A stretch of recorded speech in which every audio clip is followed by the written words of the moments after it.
Ashbury Lane was just another quiet street on the edge of town. Families lived there for decades.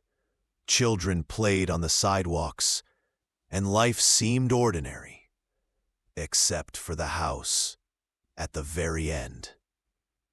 For 50 years it stood empty, its windows boarded, its garden overgrown with thorn bushes. Neighbors claimed the house was cursed. They said people who entered never stayed the same. Some never came out at all. When 4 young researchers, Evelyn, Thomas, Clara, and James, heard the legend, they decided to investigate for their paranormal podcast. They thought they would spend a single night collecting evidence.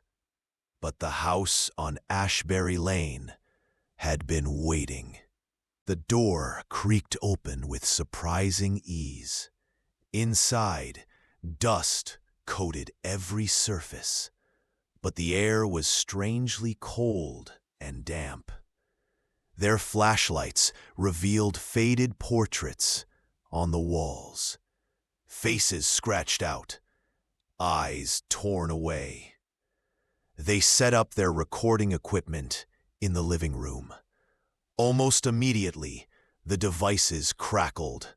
Static gave way to faint whispers. Evelyn replayed the tape. A voice whispered her name. That night, Clara awoke to footsteps, pacing outside her sleeping bag. When she checked, the hallway was empty, but the carpet was wet, as if someone had walked through water. In the master bedroom, Thomas discovered a diary hidden beneath the floorboards. It belonged to Margaret Halloway, the house's last resident. Her entries began normally: daily life, loneliness, her garden, but grew darker over time.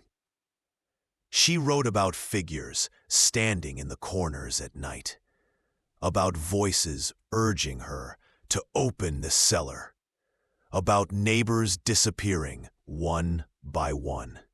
The final entry was a single line: "The house is not mine. It lives." When Evelyn read the words aloud, she couldn't stop. The lights flickered. James's camera captured a figure standing behind her, a pale silhouette with hollow eyes. They found the locked door to the cellar in the kitchen. Against their better judgment, they forced it open. The stairs descended into darkness, the air thick with rot. The cellar was lined with jars filled with cloudy liquid. Inside floated shapes, small bones, twisted faces, hands pressed against the glass. Clara screamed when one jar trembled on its own. In the far corner stood a mirror, but their reflections weren't their own. The mirror showed them older, drained, hollow-eyed, like Margaret's portraits, and behind them, dozens of shadowed figures stared back. When they tried to leave, the front door no longer opened. Windows showed only blackness, as if the outside world was gone.